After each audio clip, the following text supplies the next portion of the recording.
My name is Angela. I'm the aquatic ecologist at Mountain Restoration Trust, which is a nonprofit in Calabasas. Today I'm going to talk a little bit about our red swamp crayfish management effort down there. Has everybody seen a red swamp crayfish? Yes. If you have? Yes? Yes. So the way you can tell red swamp from the other crayfish you might see in a lot of California streams is those red bumps on the claws. They're not always red, even though they're called red swamp. Sometimes they can be brown, gray. Sometimes we've seen a blue one out there, bluish. You can differentiate this from the signal crayfish. The signal crayfish will have very smooth claws and will have some banding or colorations. The signal crayfish, in my opinion, look a little prettier than the red swamp. But all right, so I'm going to start off acknowledging, thanking our funders, our supporters. So we get mostly our financial support from IRWIMP for the Department of Water Resources Prop 84 program, as well as the Fisheries Restoration Program through the California Department of Fish and Wildlife. And then this is our crew right here. So literally, right now, those guys are out in a creek in like 99-degree weather, pulling crayfish from traps right now. So we owe it all to them. They're doing all that hard work. A little bit about Mountains Restoration Trust. It was a nonprofit that was started in 1984, and we own and manage land for the sole purpose to preserve and restore so future generations can enjoy it for both wildlife, plants, as well as people. And we started our crayfish management program about 2010, but it's really been going strong and well since 2013, 2014. So some native species that we see a lot in our creeks down there are up here, but the ones I'm going to focus on today are the Arroyo chub. So those are the native fish that we have in our streams. And then when I talk about tadpoles, I'm referring to these Baja California tree frog tadpoles. So invasive crayfish, they're not from California, they're not supposed to be here, and it's really a problem because there's no native crayfish in our streams, and so there's no way that the organisms that live there, the native organisms, are evolved to compete with the crayfish. They don't know how to avoid predation, and so therefore the crayfish are really good consumers of these native species. You can see on that rock there that a crayfish is literally grabbing a tadpole out of the water and munching on it, but they will also eat adult fish, they'll eat egg masses, they'll eat adult frogs, whatever they can get their claws on, they'll eat. They contribute to poor water quality. They have this burrowing activity, so they'll actually burrow into the side of banks, and in that process they dispel the sediment that can add to poor water quality, and then it destabilizes the banks, which leads to erosion. And they like to build a lot of new burrows. They don't reuse the same burrow throughout the season, throughout the year, and so you can see the burrows in the banks, and you can see this little guy right here sticking his head out of one of his burrows. A lot of these streams are historic southern steelhead trout habitat, and there is an effort to do some dam removal in these streams and reintroduce these steelhead, but the crayfish are in these streams, and so we're trying to manage and clear the crayfish for eventual reintroduction of the steelhead. So this is the distribution of the red swamp right now. Their native population is indicated in that orange area from Texas, Louisiana, and then you can see they're pretty much all over the rest of the United States, a clump on the east, and then as well down here in Southern California. This is the strategy that MRT has taken with controlling our crayfish problem. So it's three-part. We have a management focus, a research focus, and an education outreach focus. So for management, this is basically we do trapping. We go out in the water, we trap the crayfish. For research, we go out there, we kind of evaluate what we're doing, look at some environmental stuff, and then for our outreach education, we embrace the public, we encourage the public to come out, help us catch the crayfish, and then we can teach them a little bit about the role the crayfish play in the streams and the importance of a management program. So this is our study site, and if you guys look at the map at the top right, that square is where our streams are located, and it's kind of sandwiched between Ventura County and the San Fernando Valley, right in the Santa Monica Mountains, and this is right above Santa Monica Bay. And then the streams that I'm going to be talking about today is where we have our active crayfishing going on, and they're in green. So Medea Creek, Las Virgenes Creek, and then a little bit of Tapia Park, which is where we have a lot of our volunteer events. And the purple is the historic, where we've done management before. And this is just a snapshot of these two streams. So Las Virgenes is on the left, Medea is on the right. So So for our management methodology, we use passive trapping. So here's an example of 2 minnow traps. We bait them, we put them in the water, and they just sit there, and the crayfish are lured by the bait. Sometimes we forget to bait them, or we run out of bait, and the crayfish still go in the traps.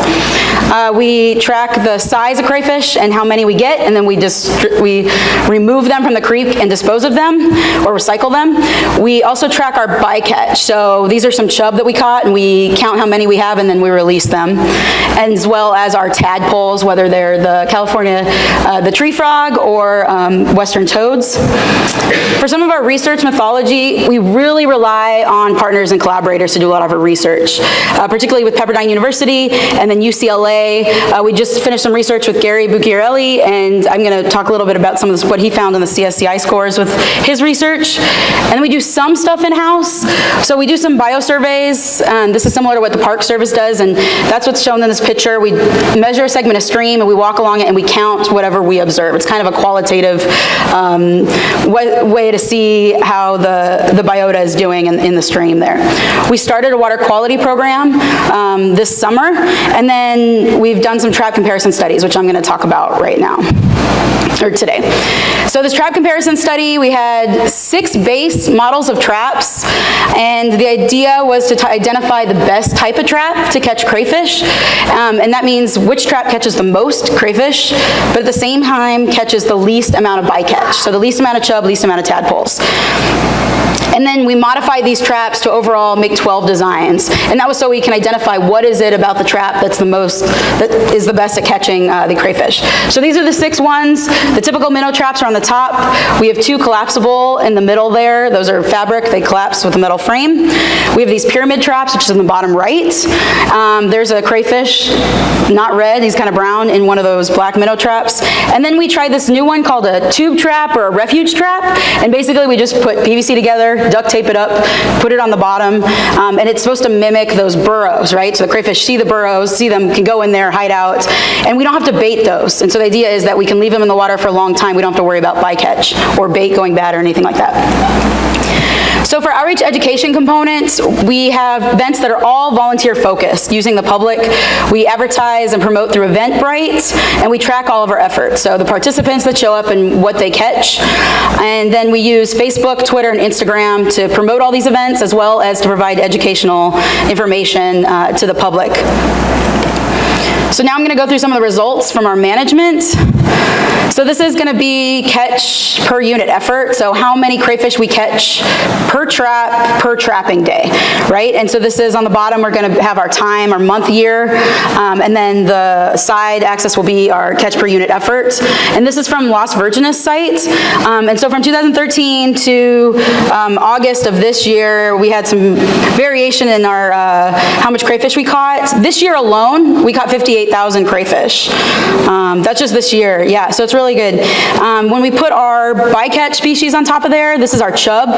So we caught a lot of chub early on in our efforts, and then they kind of went down, and then this year we did catch a lot of chub. So it's good to look at that and kind of see if our removing more crayfish is allowing more chub to be in our streams.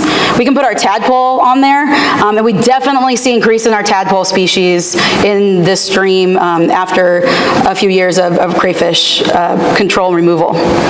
So this is for Medea Creek, a lot more variation. This year we really wanted to focus on Medea Creek, so our effort this year was crazy. We were out there all the time. We had a lot of traps. This creek dries a lot, so it gets a lot of isolated pools, but anywhere where there's water where a trap would fit, we tried to put it in there. And so far this year in Medea, we caught 49,000 crayfish. We don't catch any chub in Medea, but we do catch some tadpoles, and we've seen kind of an increase in the amount of tadpoles we've caught, but this year, if you look at 2017, it's gone way down, so we don't really know exactly what's going on. We got to look at that, see what's up with that. If we want to break it down by season, to look within 1 year, to really help us focus and hone in on our management efforts, we can see our crayfish in red here and our chub. We catch a lot of them during the June-July month, so that late spring, really early summer, summer and spring, and then you can see our trap number in yellow. And so what this tells me for management is that we really got to focus on that summertime, increase our effort. We can catch a lot during June, July, and even though we have a lot of traps out early spring, we're just not catching as much. So a little bit of results from our trap study, our trap comparison study.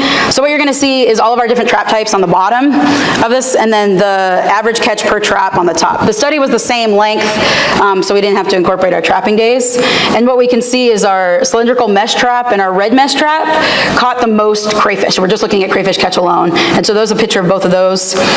When we add our chub species, lots of variation in the catch for that chub, particularly those two in the middle. So that pyramid trap caught so many chub. We'd have like 30, 60 chub in those traps, and we didn't really catch that much crayfish. Then the steel black trap was another one that caught a lot of chub, and that's basically that steel trap that's up at the top, but we painted it black to see if color was a factor.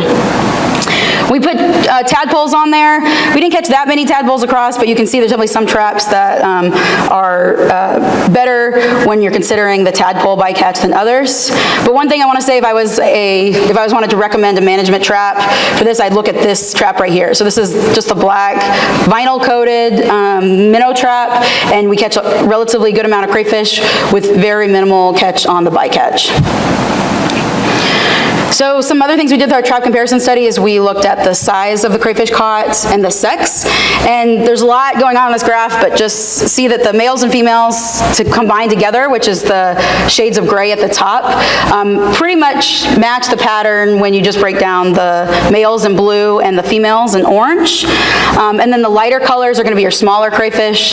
The medium colors, the medium, and the dark is the larger crayfish. And so if you wanted to target a specific size of crayfish, maybe large males or the smaller ones, we could use this information to pick a better trap to put in our streams.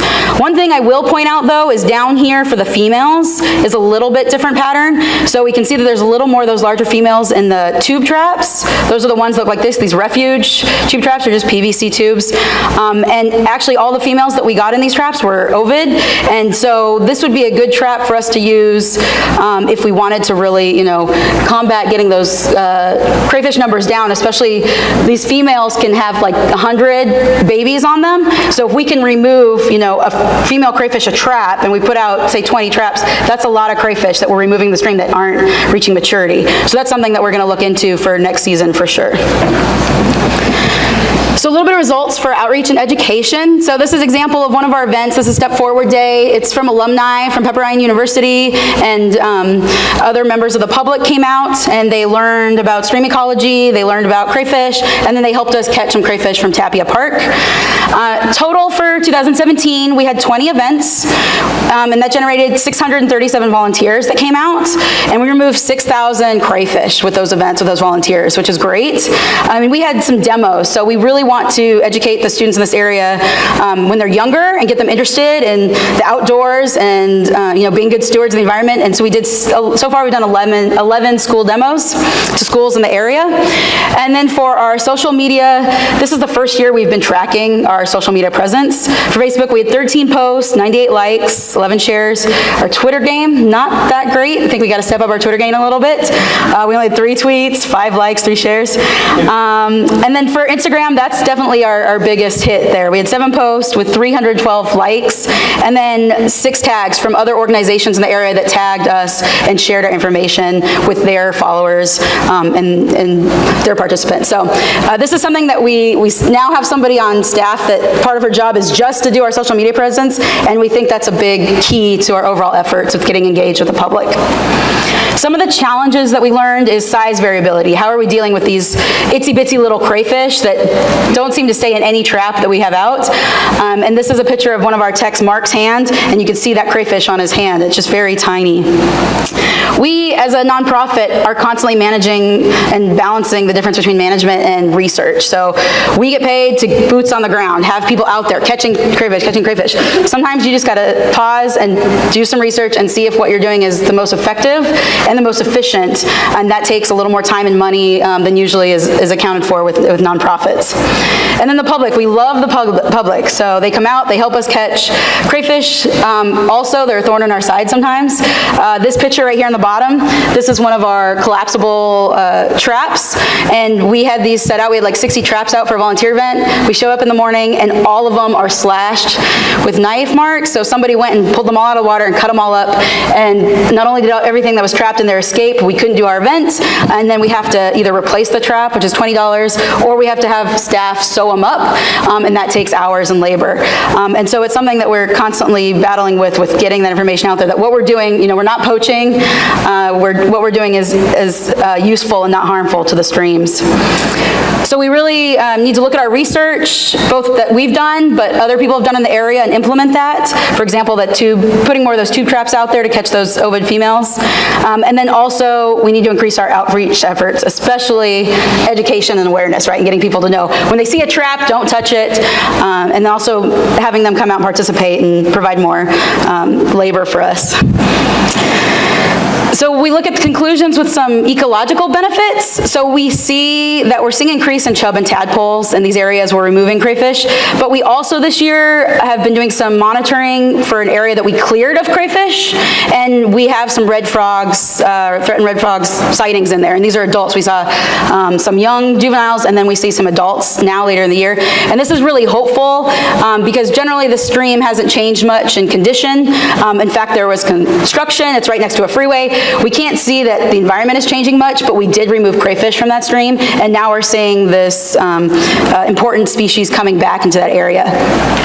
And so it's really important then for us to track, you know, what's going on in these streams beyond just the number of crayfish. And so we really are indebted to you guys for swamp, people that collect the CSCI data, or the data that's needed to do CSCIs, so we can go to like the scores map and get information on years past on the conditions of our streams.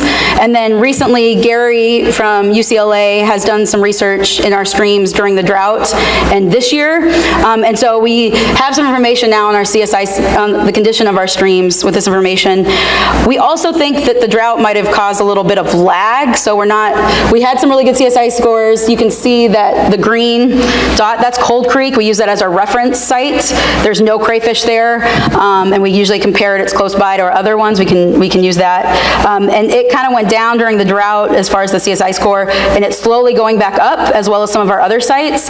So we think there might be some confounding effects with the drought on some of these streams. But it's really important. We're going to hopefully keep up this bioassessment work, and then we can come back in a few years and with hopefully more streams we've cleared of crayfish and let you know how it goes. So our future plans, we want to expand our project further in the streams. We want to do some population estimates both in the streams that we are catching crayfish and ones that we're not, so we can get an idea of you know, how our effort is actually affecting the populations in the streams. We're going to continue these bioassessments that Gary's been doing, and then come back here and share the information. And we're working with the Park Service that's doing sampling in neighboring streams in the area, and we're collecting water quality data to put into seed, so it's available. And then our major thing is we want to increase education, and that's through having more events, increasing signage, and then distributing the information that what we're doing is important, and particularly this sign up here. So it's amazing, we put these signs out and they have that little security camera picture, and then people don't mess with the traps. So areas where we don't have that sign with that camera, some of the traps get messed with, and then we have a sign with a camera on it and people don't mess with it. So it's a little tip if you guys don't want people to mess with your projects. And thank you guys so much. Have a good lunch. I hope you enjoy the workshop. Thanks so much, guys.